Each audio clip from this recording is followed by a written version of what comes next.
Dawn over the channel. The wind is cold and steady. On a chalk cliff, 4 steel towers rise like a wall. They hum with purpose. This is Chain Home. It does not look fast. It does not look modern. But speed lives here. In 1940, the Luftwaffe wants the sky. London is a target. Airfields are targets. Britain needs time. Not perfect data. Not fancy maps. Just minutes of warning. Minutes turn fear into a plan. Chain Home throws radio energy into the air. Echoes come back from far shapes.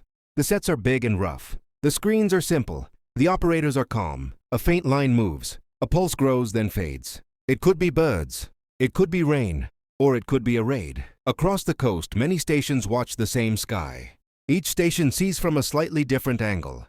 They call in reports, bearings, ranges. Heights are not exact. But the trend is clear. When 3 reports agree, a hint becomes a track. On the ground, spotters from the observer corps raise field glasses. They listen for engine notes. They send quick notes by phone. The phones never sleep. Between radar and eyes, the picture sharpens. Upstream, a filter room waits. Lines run from the huts to the switchboards. Paper strips pile up. The system is not about one genius. It is about many hands that move fast and in order. Echoes become marks. Marks become meaning. The enemy will not announce itself. It will mask inside weather. It will split and faint. So timing matters more than style. A decision made 1 minute sooner can save a squadron. A decision made 1 minute late can lose a city. On the coast this morning, an operator sees 3 faint pulses, then silence. Then the same pattern again. He calls it in. Another station confirms a similar angle. A third station matches the range, within a small error. A clerk sharpens a pencil. A phone rings and stops. On a plotting sheet, 1 counter moves 2 inches. The line points inland. Someone says, "If that is real, it will be over the river by 10 past. We will need proof. We will need a track that holds. And we will need a room that can turn this into action." The next step begins now. Chain Home uses tall transmitter towers and separate receiver towers. The steel towers throw power across the sea. The wooden towers listen. The set does not need to guess the exact height. It needs to say, "There is something. It is coming. It is at this bearing. It is this far." That is enough to start the machine. Each pulse crosses the water and hits metal. Some energy returns. On a cathode screen, a small tooth rises. Time on the screen means distance in the air. Operators learn the feel of truth. Rain has a soft, messy look. Big formations draw clean teeth. The best operators can hear the sky with their eyes. Raw plots go by telephone to the filter room. The filter room is a gate. If 2 stations disagree, the gate slows the rumor. If 3 align, the gate opens. A plot becomes a provisional raid. It gets a number. It gets a small marker. It enters the board. Chain Home has limits. It sees far but not low. Low flyers can hide in ground clutter. That is why observers still matter. Reports merge with radar. Together they fill the gaps. The system spreads along the coast. If one set fails, neighbors still see. The power is not in a perfect tower.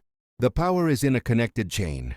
The enemy can jam one piece. It cannot jam the network without showing its hand. This morning our 3 pulses repeat. The range steps closer in even bites. The bearing drifts a few degrees left. Weather is stable. The sea is flat. 2 more stations call in with similar figures. The filter room moves from doubt to belief. A runner slides a strip across the table. A supervisor tags it with a raid number. The marker joins the map at the right grid square. A pencil adds an arrow. The arrow shows direction and speed. The math is simple. The rhythm is strict. Someone asks, "Is this a feint?" Another voice says, "If it splits, we'll see it in the next leg." The next leg arrives. The path holds. Now the process can hand off. The plot has weight. The clock is moving. Every sector is waiting for a call. Up one floor, behind glass, another room is warming its voice. Headsets go on. Telephones click. A comm controller clears his throat. He does not fly a plane. He moves time. This is the operations room. A wide map of Britain fills a table. WAF plotters stand in a line. Each holds a long rake. A tote board on the wall shows squadrons, fuel, readiness. Lamps throw soft pools of light. The air has a hint of smoke and paper dust. It sounds like order. A track enters from the coast. The filter room confirms the number. A plotter nudges a small marker forward. Another plotter adds the last time step. The arrow grows. Speed can now be judged. If the line bends, the raid may be probing. If it straightens, the raid is committed. The sector controller watches and listens.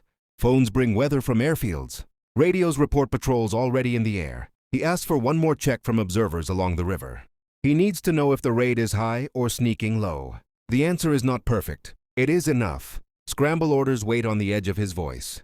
Scramble too soon and pilots waste fuel. Scramble too late and guns fight alone. The board shows 2 squadrons at readiness. One is fresh.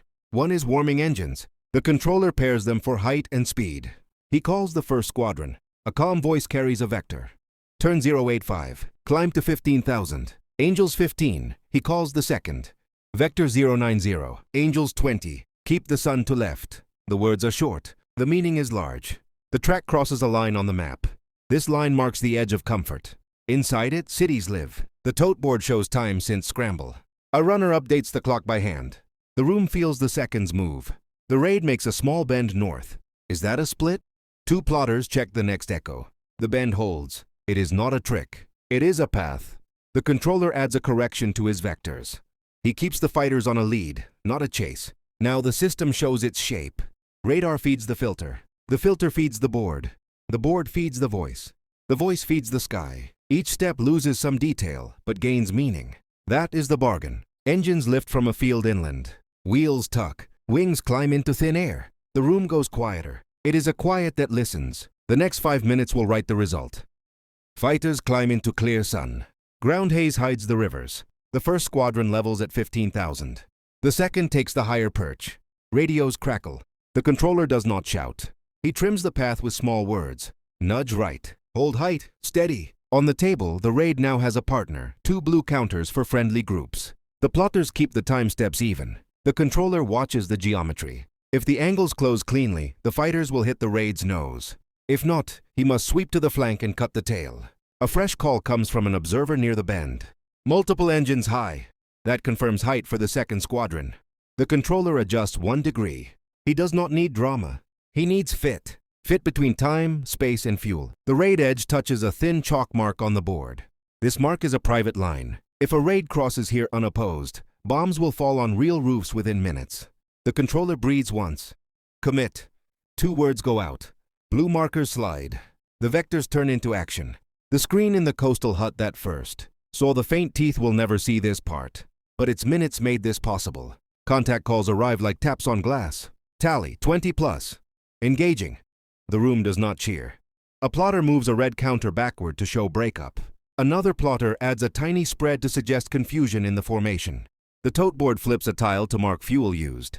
The loop continues even as the fight begins. In 10 more minutes, the board will show fragments heading home. Some friendlies will land low on fuel. Some will circle for orders.